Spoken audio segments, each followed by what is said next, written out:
साथियों, जब भी प्रेम की बात आती है तो सबसे पहले हमारे मन में राधा कृष्ण की प्रेम की कथा याद आती है। परंतु अधिकतम जनमानस के मन में ये सवाल उठता है कि जब भगवान कृष्ण राधा रानी से बेइंतहा प्रेम करते थे तो फिर उन्होंने उनसे शादी क्यों नहीं की। अगर आपके मन में भी ये सवाल उठता है तो ये वीडियो आपके लिए ही है, क्योंकि आज की इस वीडियो में मैं आपको इसी सवाल का जवाब बताने जा रही हूँ। आखिर भगवान श्री कृष्ण ने राधा रानी से विवाह क्यों नहीं किया? तो वीडियो में अंत तक हमारे साथ जरूर बने रहें। नमस्कार साथियों, भारत दृष्टि में आपका एक बार फिर से स्वागत है। हिंदू धर्म ग्रंथों में इस प्रसंग से जुड़ी कथाएं प्रचलित हैं, जिसमें सबसे पहली कथा के अनुसार ऐसा माना जाता है कि राधा कोई और नहीं बल्कि श्री कृष्ण का ही रूप थी। स्कंद पुराण की माने तो श्री कृष्ण को आत्माराम भी कहा जाता है, अर्थात जो अपनी आत्मा से ही रमन करते हुए आनंदित करता है और उससे आनंद की अनुभूति के लिए किसी अन्य की आवश्यकता नहीं होती। उनकी आत्मा तो राधा ही है, अर्थात राधा और कृष्ण को कभी अलग नहीं किया जा सकता। ऐसे में फिर राधा कृष्ण का विवाह होना या फिर बिछड़ने का सवाल ही नहीं उठता। श्री कृष्ण ने खुद को दोनों रूपों में प्रकट किया है। ये भगवान का मनोरम रूप है।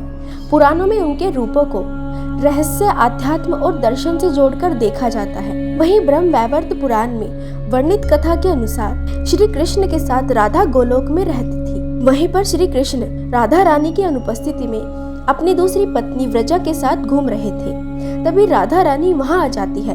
वो व्रजा को बहुत बुरा भला कहती है और व्रजा से नाराज होकर वहां से चली जाती है। श्री कृष्ण के सेवक और मित्र श्री रामा को राधा का यह व्यवहार ठीक नहीं लगा और वे राधा को भला बुरा कहने लगे। राधा ने क्रोधित होकर श्री रामा को संगचूड़ राक्षस बनने का श्राप दे दिया।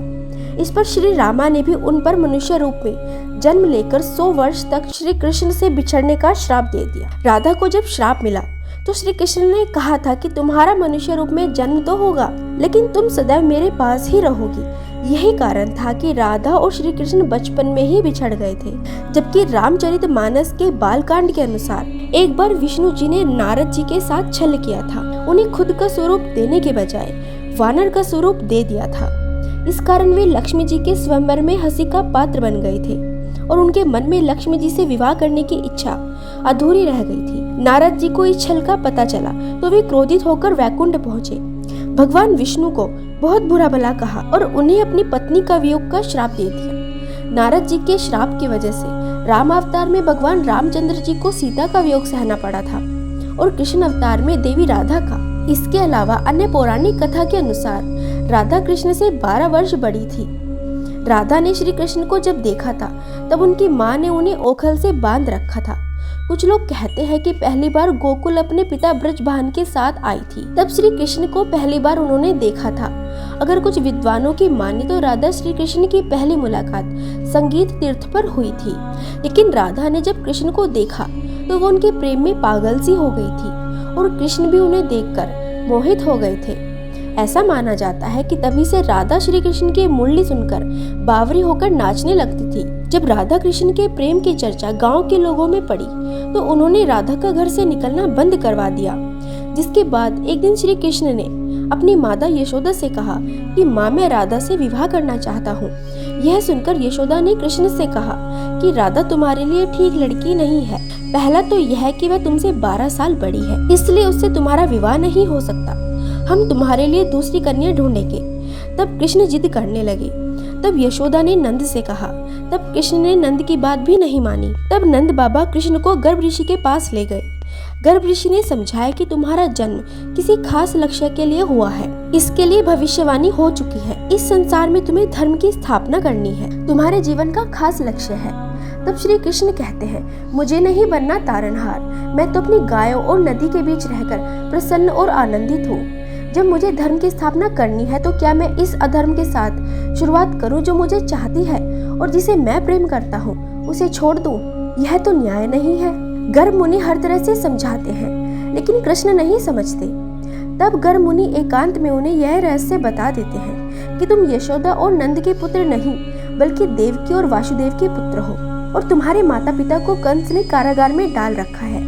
यह सुनकर श्री कृष्ण कुछ भी कहने की स्थिति में नहीं रहे और फिर उन्होंने कहा, कृपया मेरे बारे में कुछ और बताइए। तब गर्भ मुनि ने कहा, नारद जी ने तुम्हें पहचान लिया है और अपने सभी गुणों को तुमने प्रकट किया है। तुम्हारे लक्ष्य इस ओर संकेत करते हैं कि तुम ही हो वो महापुरुष जिसके बारे में ऋषि मुनि चर्चा करते रहे हैं। यह सुनकर श्री कृष्ण चुपचाप उठे और गोवर्धन पर्वत की सबसे ऊंची चोटी पर जाकर आकाश को देखने लगे।